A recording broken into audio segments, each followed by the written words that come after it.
Hello everybody, welcome back to Glenngineered, and today we'll be taking a look into how I made my very own medieval ARC Trooper Echo.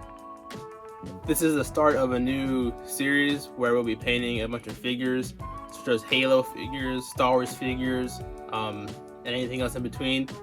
I'm calling it Trooper of the Month, and it was supposed to start in January, but I got very relaxed and did other videos instead, so it's the first one in the line of many videos to come. The inspiration behind this video was from an Instagram account I follow. His name is Bartok.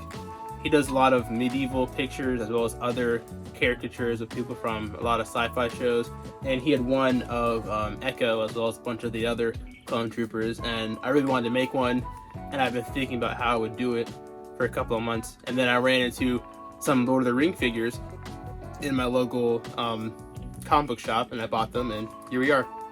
So today I'm going to walk you through the process of how I made it and how hard it is, so that if you want to make your own, you have a tutorial on how to do that. Now let's get started. When it came to picking a figure, I used Theoden for the first one.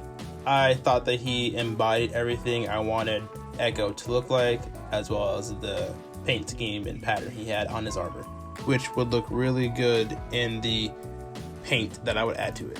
The first thing I wanted to tackle was the undersuit of the clone troopers, so I decided to make all the red parts of this undersuit for Theoden black to match the medieval version.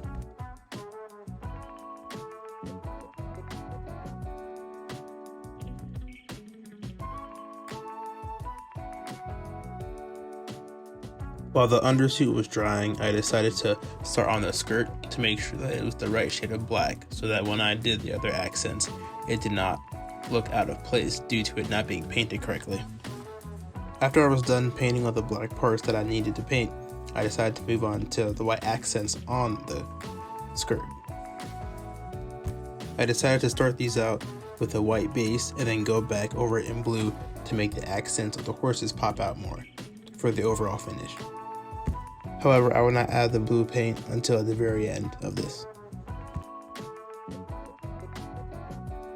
I decided to continue my painting crusade by painting the rest of the armor white. This would also take about 2 or 3 coats of white paint due to the dark armor.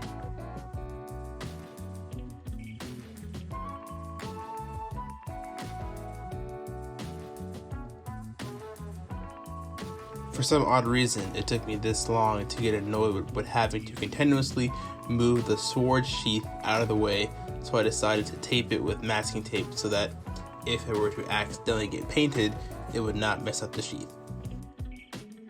At this point, I decided to move on to painting the feet. I thought that they looked better in a gray kind of scale, but as you can see, it didn't match anything else. So I decided to paint them base in black and then do white and blue to match the upper armor with the accents.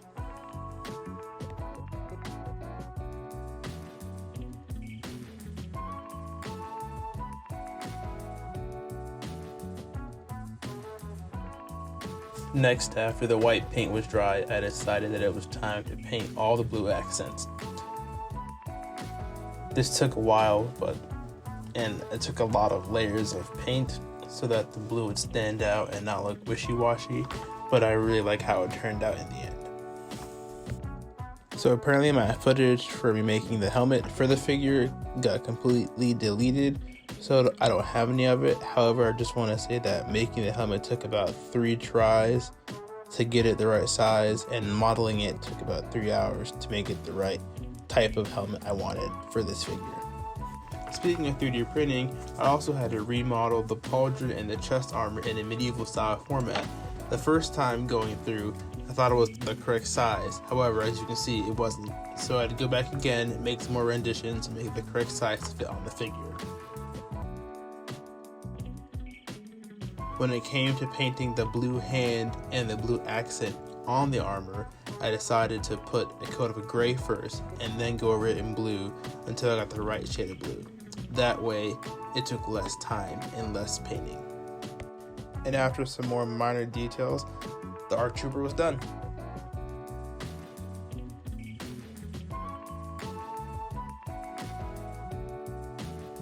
This project was a lot of fun. I liked it a lot more than the gunship and the previous videos I made because it was quick and it took me a day, and it was really nice to see the result right after I was done with it. Would I do it again? Yes, I plan to. I bought some more figures. I plan to do some different like variations. I might do Jake Bartek's Commander Cody as well as maybe his Boba Fett, but we'll see. But I do plan on diving into this some more. Again, as always, thank you for watching my video. Please like, comment, and subscribe, and please visit my Etsy page in the link below. Also, if you have any questions or need any parts for your very own medieval clone trooper printed, let me know and I can do that. As always, have a nice day, and may the force be with you always.